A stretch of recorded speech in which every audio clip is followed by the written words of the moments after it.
It's Grandma Roseanne. Are you in the mood for fried chicken? I don't know that there's ever a time I am not in the mood for fried chicken. I don't care if it's fried hot right out of oil or if it's the next day when you're taking it on a picnic. I love fried chicken. This is a new recipe. It is so flavorful. Wait till you see everything that goes in for seasoning. You're going to be impressed, but you'll be shocked at one ingredient. This recipe actually calls for one whole chicken cut up. I'm using 2 very large rib in, skin on chicken breast. That was a lot to say right there. So I'm doing the full recipe here, but I'll show you what I'm going to do in a little bit. I have now got 2 cups of buttermilk in here and 1 tablespoon of salt. And I mixed it up until the salt dissolved. Put the chicken breast in there, put it in the refrigerator. It can be in there from 1 hour to 24 hours. This one was in there for about 4 hours. So we're going to set that aside for just a minute. Now, the seasoning. It's all about the seasoning. I think it's also about making sure that it's tender and flavorful, which the salt and the buttermilk will create that, okay? So here I have 3 cups of flour. Now, all of these are going to be listed for you, so don't worry about it. Here I have 3 tablespoons of white pepper, 1 tablespoon of black pepper, 1 tablespoon of celery salt, 1 tablespoon of granulated garlic. Here's the surprise one. 1 tablespoon of ground ginger. Who would have ever thought ground ginger? 1 tablespoon of Italian seasoning, 1 tablespoon of baking powder, and only a half a teaspoon of salt. Remember, we have a lot of salt in our buttermilk. Now, what I have done is I have portioned all of this out, and it all goes into the flour. Now, I want to talk to you about the white pepper. I really don't ever use it, or seldom use it, so I don't have it on hand. So I went to the store to buy it because it calls for 3 tablespoons. That's significant. You know, if it's a pinch of something, I can live without it. 3 tablespoons, I didn't think I could live without it.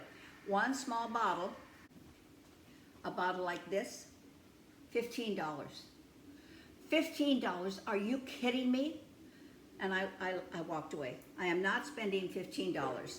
But as I'm going through the store, I'm thinking, geez Louise, 3 tablespoons is a lot. But so is $15. And then I remembered the Mexican spices often have a lot of variety in them. So I went and looked, and sure enough, $1.29. I was so excited. So we have white pepper in here. So remember, if yours is a store that carries an array of this brand, which I'm finding is really pretty popular, my gosh, sesame seeds, poppy seeds, marjoram, all of those, if you want just a small amount, perfect. So now we mix everything together so everybody becomes friends. That pepper is really pronounced. And because I'm not making a full chicken because there's only 2 of us eating, I'm going to take 1.5 cups out of this.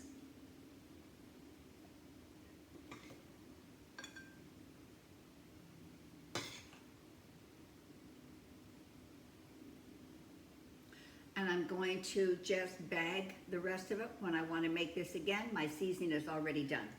Now, if you are making a full recipe, because maybe you're feeding a family or you're having some fun people over, it calls for 6 tablespoons of buttermilk. I'm cutting that down to 3. And this is helpful to any of you who are not cooking for a large family or a large group.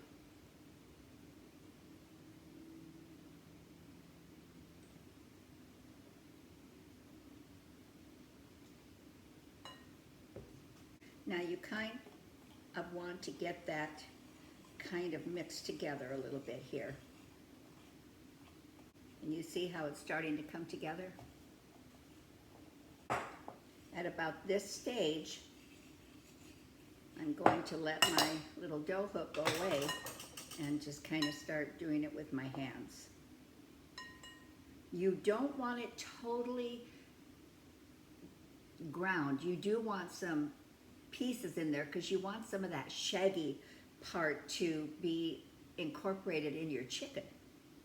Just to where it's like reasonably shaggy. Roseanne, what does reasonably shaggy mean? I don't know. I just made it up. You'll know. I guess just so that there are not huge pieces. Honestly, you guys, cooking to me is such a joy. I could spend my life in this kitchen. I just wish I had more people to feed. My poor nephew is here with me, and oh my gosh, sometimes I have him tasting peanut sauce noodles at 6 o'clock in the morning. He's such a good sport, though. All right. Ooh, that pepper is strong.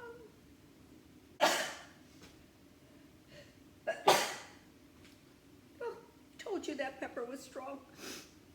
Okay, now what the recipe indicated, and it was very specific, it said to do one piece at a time. Okay, I took a a rib bone, skin on chicken breast. And they said to really kind of squeeze it on there. And the recipe was very specific because most often you shake off what's left, but they said don't do that. Just hold it. Whatever drops, drops, but you want all that stuff on the side of it. And also, when you're doing this, it was important for you to do it and have it on your rack, on your rack that you're going to refrigerate it for an hour, that you have it with the skin up, because when you go to fry it, you start it with the skin down.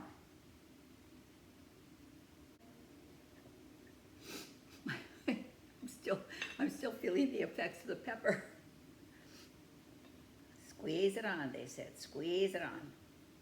A little bit different from what we've ever done before on our fried chickens.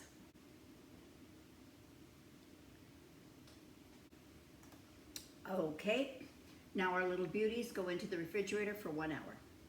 Well, the chicken was in the refrigerator for an hour. So now we're getting very, very close. I'm bringing this up to 350 degrees. And now I understand clearly why you want to set the chicken with the skin side up, because at this stage of the game, you can't really see where the skin is. And it's important that we lay the skin down first. So that's what we're going to do. Okay, we're in 5 minutes, skin side down, covered.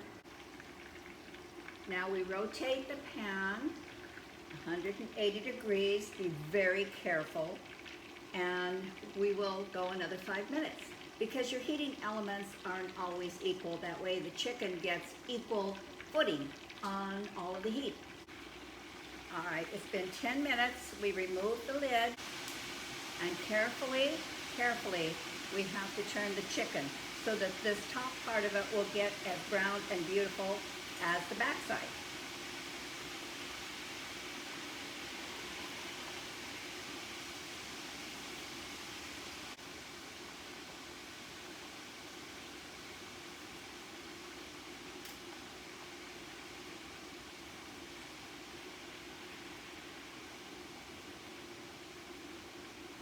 Now we leave it uncovered for 8 minutes, or until the internal temperature of the breast hits 165 or the dark meat 175.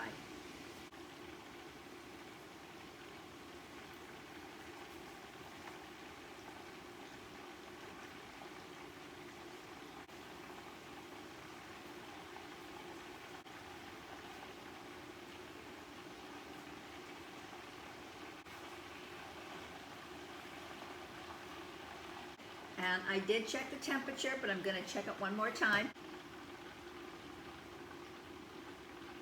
We are at exactly 165. How wonderful is that? Well, I think this is pretty nice looking chicken, actually. It looks beautiful. It's nice and crusty. Mmm, that's good flavor. We need to let it rest for 10 minutes and then we can sample. Now take a look at what I've done here.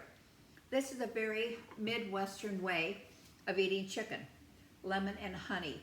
If you've never tried that fried chicken, you might want to do it simply because it is so good. You just drizzle some honey and squeeze the lemon on. Primo delicious. Well, I think we've earned a taste test. So let's kind of take, ooh, this has got a lot of good crust on it. You need to let it rest that 10 minutes though, simply because you want all the juices to come back into the chicken.